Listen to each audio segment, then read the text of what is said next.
Hello everyone, welcome back to the channel the twin bros. आज हम पढ़ेंगे the lost spring by Anees Jung. इस video में आपको प्रॉपर एनसीईआरटी एक्सप्लेनेशन मिल जाएगा अलॉन्ग विद इंपॉर्टेंट क्वेश्चंस और वर्ड मीनिंग्स। अगर आपको एक्सप्लेनेशन अच्छा लगे तो प्लीज वीडियो को लाइक करना मत भूलना। एक्सप्लेनेशन शुरू करने से पहले कुछ इंपॉर्टेंट चीजें देख लेते हैं हम इस चैप्टर के बारे में। इस चैप्टर में ऑथर हमें दो बच्चों की लाइफ के बारे में बताती है जो कि अंडर प्रिविलेज बैकग्राउंड से बिलोंग करते हैं। ये बच्चे बहुत गरीब कम्युनिटी के होते हैं और इसीलिए इनको यंग एज में पैसे कमाने पड़ते जाना पड़ता है, जिसकी वजह से ये स्कूल नहीं जा पाते। तो इस चैप्टर में ऐसे हम दो बच्चों की कहानी सुनेंगे। एक बच्चे का नाम है साहिब आलम जो कि सीमापुरी में एक रैग पिकिंग कम्युनिटी से बिलोंग करता है, और एक बच्चा है मुकेश जो कि बैंगल मेकर्स की कम्युनिटी से बिलोंग करता है। तो पहले हम सीमापुरी की रैग पिकिंग कम्युनिटी के बारे में देखेंगे।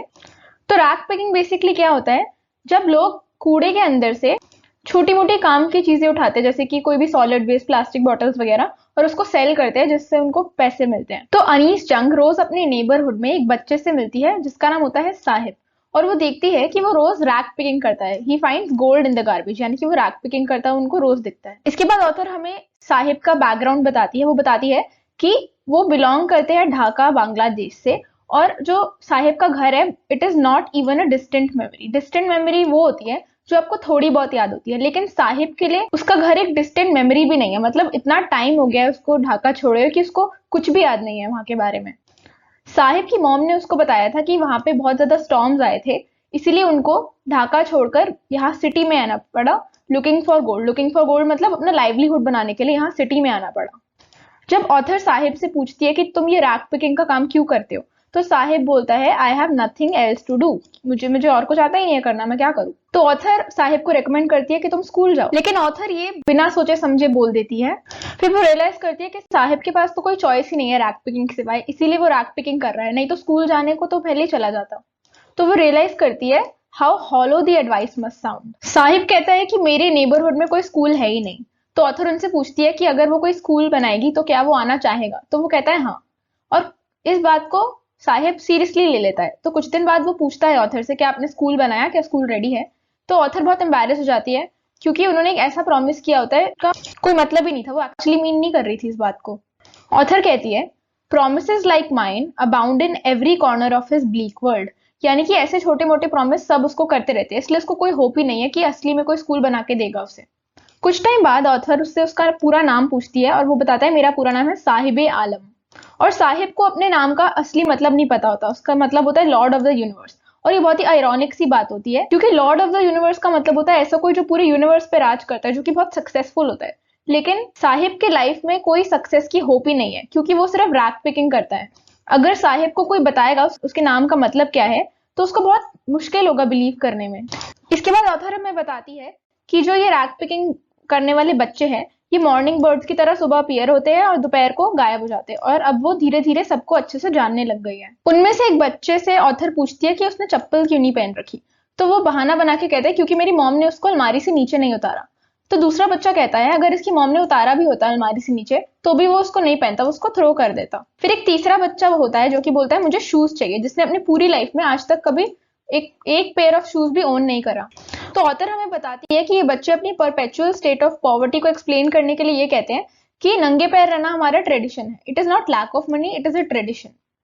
क्योंकि बच्चे एक्सेप्ट कर लेते हैं कि हमारे नसीब में ही नहीं है चप्पल और जूते, तो वो ये कहते हैं कि ये हमारा ट्रेडिशन है बेयरफुट रहना। तो इसी के थ्रू ऑथर को एक स्टोरी याद आ जाती है जो कि एक आदमी ने उन्हें सुनाई थी जो कि उडीपी से था।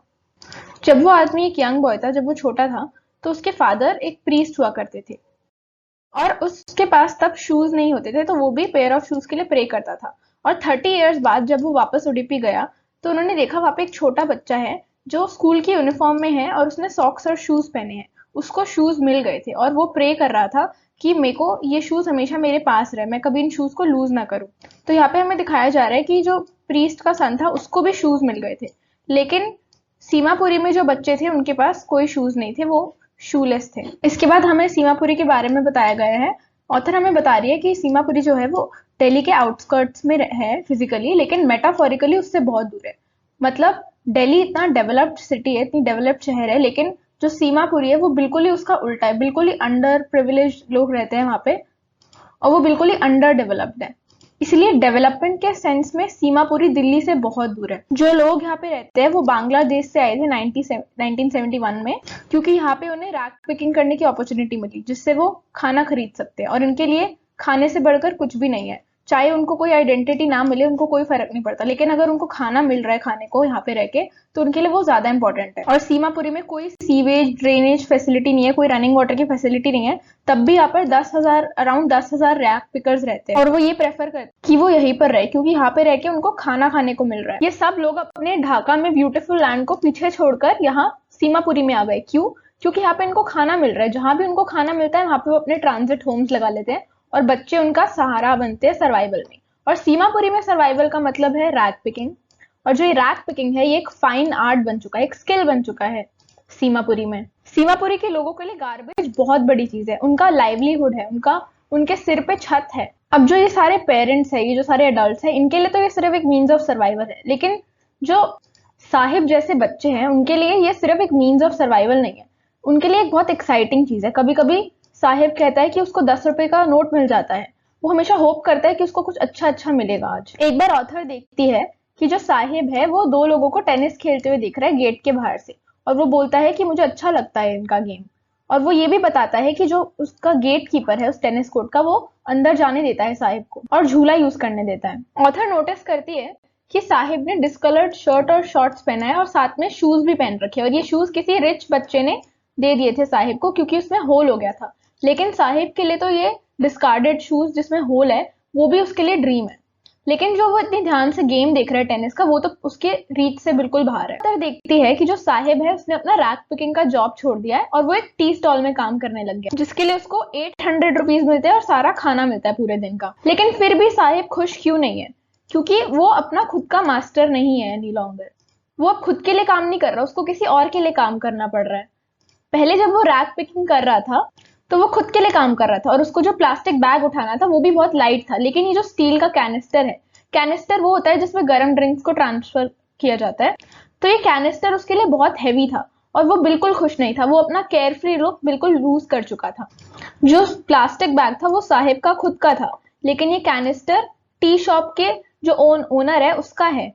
तो अब Saheb is no longer his own master. तो अब हम ऐसे एक और बच्चे के बारे में पढ़ेंगे जो कि फिरोजाबाद की ग्लास बोलिंग इंडस्ट्री में रहता है। बाय द वे, अगर आपको सारे इंपॉर्टेंट क्वेश्चन आंसर्स का एक्सप्लेनेशन चाहिए तो उसके लिए ऑलरेडी एक वीडियो बन चुका है, आप आई बटन पे क्लिक करके देख सकते हैं उसे। तो मुकेश फिरोजाबाद से बिलोंग करता है, और जो फिरोजाबाद है वो इंडिया के ग्लास बोलिंग इंडस्ट्री के लिए फेमस है। जो सारे बैंगल्स है वो सब यही से बनकर आते हैं पूरे इंडिया में, और यहाँ पे सारी फैमिलीज जेनरेशन से ग्लास बोलिंग इंडस्ट्री में इन्वेस्टेड है। और यहीं पे एक बच्चा रहता है मुकेश, जिसका कुछ अलग ड्रीम है। वो ग्लास बोलिंग इंडस्ट्री में काम नहीं करना चाहता, वो कार ड्राइव करना चाहता है, वो एक मोटर मैकेनिक बनना चाहता है। लेकिन उसका जो ये ड्रीम है वो एक मिराज की तरह है, यानी कि एक इल्यूजन की तरह है, जो कि शायद कभी सच ना हो, क्योंकि उसकी कंडीशन ऐसी है फिरोजाबाद की। तो मुकेश की फैमिली भी एक बैंगल मेकर्स की फैमिली है, और यहाँ पे किसी को भी नहीं पता कि बच्चों को ऐसे बैंगल मेकिंग में काम कराना, ऐसे ग्लास फर्नेसेस में काम कराना बहुत ही इलीगल होता है। क्या होता है कि यहाँ पे बहुत ही हाई टेम्परेचर्स होते हैं, और बहुत ही ग्लूमी सा एरिया होता है, और पूरा डार्कनेस होता है वहाँ पे। और क्या होता है ऑफन, क्योंकि इतनी डार्क में ये लोग काम करते हैं, तो अल्टीमेटली क्या होता है कि एडल्ट बनने से पहले अपनी आईसाइट लूज कर देते हैं। अगर यहाँ पे अच्छे से लॉ को एनफोर्स किया जाए तो यहाँ पे ऑलमोस्ट जो 20,000 बच्चे काम कर रहे हैं इनको यहाँ से हटा दिया जाएगा, लेकिन यहाँ पे कोई लॉ को एनफोर्स ही नहीं करता। मुकेश ऑथर को अपने घर लेके जाता है, वो बताता है कि मेरा घर अभी कंस्ट्रक्ट हो रहा है, रीबिल्ड हो रहा है। और वहां पे ऑथर देखती है कि बहुत ही खराब हालत है, वहां पे जो लेन्स है वहां पे पूरा कूड़ा भरा हुआ है, और वहां पे पूरी क्रम्बलिंग वॉल्स है, वॉबली डोर्स है, बिल्कुल भी घर बिल्कुल अजीब घर है, वहां पे विंडोज नहीं है, और हर जगह क्राउड हो रखा है, पूरी फैमिलीज भरी हुई है हर जगह, और ह्यूमंस और एनिमल्स साथ में रह रहे हैं। हर जगह आपको दिखेंगे कि एनिमल्स ह्यूमंस साथ में को एग्जिस्ट कर रहे हैं। ऐसी एक घर में वो रुकता है, और वॉबली आयरन डोर को पुश करता है अपने घर के, और बताता है ये मेरा घर है। उसका घर आधा बना हुआ होता है, और वहां पे खाना बन रहा होता है। वहां पे एल्यूमिनियम प्लेट्स सब रेडी होती है, वेजिटेबल्स चॉप्ड होती है, और एक लेडी होती है, फ्रेल यंग वुमेन होती है, जो कि इवनिंग मील प्रिपेयर कर रही होती है फैमिली के लिए, और वहां पे पूरा स्मोक भरा होता है। जो लेडी खाना बना रही होती है वो मुकेश की बड़ी भाई की वाइफ होती है, यानी कि वो मुकेश की भाभी होती है, वो घर की बहू होती है, और वो 3 मेन का ध्यान रखती है घर में, अपने हस्बैंड का, मुकेश का, और उन लोगों के फादर। और ये लोग बहुत ही ऑर्थोडॉक्स होते हैं, तो इसीलिए जो कस्टम होता है जिसमें डॉटर इन लॉ को अपना फेस छुपाना पड़ता है जब मेन आते हैं, तो ये भी वैसे ही करती है। और मुकेश के जो फादर है, जो सबसे एल्डर मैन है घर में, वो पहले टेलर का काम करते थे, फिर बैंगल मेकर का काम करते थे। इसके बाद भी उन्होंने कभी अपना घर रेनोवेट नहीं करवाया और अपने बच्चों को स्कूल भी नहीं भेज पाए। उन्होंने सिर्फ एक चीज सिखाई है अपने बच्चों को, जो सब यहाँ पे अपने बच्चों को सिखाते हैं, जो कि है the art of making bangles. तो मुकेश की ग्रैंड मदर कहती है कि बैंगल्स बनाना इसका कर्म है, इसकी डेस्टिनी है, ये बैंगल्स बनाने के लिए ही पैदा हुआ है। वो कहती है कि ये गॉड गिवन लीनियज है, ये एक लीनियज है जो कई हमारे पुश्तों से चली आ रही है, हमारे एंसेस्ट्रल लीनियज है ये, जो कि हमें भगवान ने दी है, इसीलिए हम इसको तोड़ नहीं सकते। इसीलिए मुकेश के डेस्टिनी में यही लिखा है कि वो भी बैंगल्स बनाएगा, ऐसा उसकी ग्रैंड मदर का कहना है। बचपन से ही यहाँ पे सारे बच्चों ने हर जगह बैंगल्स ही बैंगल्स देखे हैं, हर स्ट्रीट में अलग अलग कलर्स के बैंगल्स, हर कलर के बैंगल्स देखे हैं, हर जगह बैंगल्स ही बैंगल्स देखे हैं और कुछ देखा ही नहीं। सारे बच्चे अपनी पेरेंट्स के, अपने मॉम डैड की हेल्प करते हैं यहाँ पे बैंगल्स बनाने में। तो इस एनवायरनमेंट में ये सारे बच्चे पैदा हुए हैं और बड़े हुए हैं, इसीलिए ये नेचुरली एक्सेप्ट कर लेते हैं कि हमारा भी काम बैंगल्स बनाना है। कोई भी डेयर नहीं करता कि हम कुछ और भी कर सकते हैं लाइफ। और क्योंकि ये ऐसे डार्क एरियाज में काम करते हैं अब, तो ये एडल्ट बनने से पहले ही काफी बार अपनी आईसाइट लूज कर जाते हैं। इसके बाद ऑथर एक लड़की को देखती है जिसका नाम होता है सविता, और वो भी बैंगल्स बनाने में हेल्प कर रही होती है और उसके हाथ एक मशीन की तरह चल रहे होते हैं। और ऑथर वंडर करती है क्या इस लड़की को पता है कि ये जो बैंगल्स बना रहे हैं ये क्या रिप्रेजेंट करता है। ये रिप्रेजेंट करता है एक औरत का सुहाग, जब वो शादी के बाद ये बैंगल्स को पहनती है। और ऑथर कहती है कि एक दिन ये भी इन बैंगल्स को पहनेगी, जैसे इसके जो साइड में ओल्ड वुमेन बैठी है उन्होंने पहना था जब उनकी शादी हुई थी। ये जो ओल्ड वुमेन है उनकी आंखों में बिल्कुल भी लाइट नहीं है, वो बहुत डल है, वो बहुत फ्रस्ट्रेटेड है अपनी सिचुएशन से। वो कहती है कि उसने लाइफ में आज तक एक वक्त सेब भर का खाना भी नहीं खाया, यानी एक फुल मील भी उसने एंजॉय नहीं करी आज तक लाइफ में। और इनके जो हस्बैंड है वो भी एक बैंगल मेकर है, जिनको बैंगल्स के सिवाय और कुछ भी नहीं आता है। उनके हस्बैंड ने उनको सिर्फ एक छत दी है सिर पे और कुछ भी नहीं दिया। यहाँ के हर घर की सेम सिचुएशन है, हर घर में सबको सिर्फ बैंगल्स बनाना आता है और कुछ नहीं करना आता। और ये बैंगल्स बना के भी ये कुछ खास नहीं कमाते हैं, कभी कभी इनके पास ठीक से खाना खरीदने के पैसे नहीं होते। और ये जो दुख है ये यंग मैन एको करते हैं, यानी कि कैरी फॉरवर्ड करते हैं अपने एल्डर्स से। जो बड़े हैं उनको सिर्फ बैंगल्स बनाना आता है, और वहां पे जो यंग लोग हैं उनको भी सिर्फ बैंगल्स बनाना आता है, किसी को और कुछ काम नहीं आता है।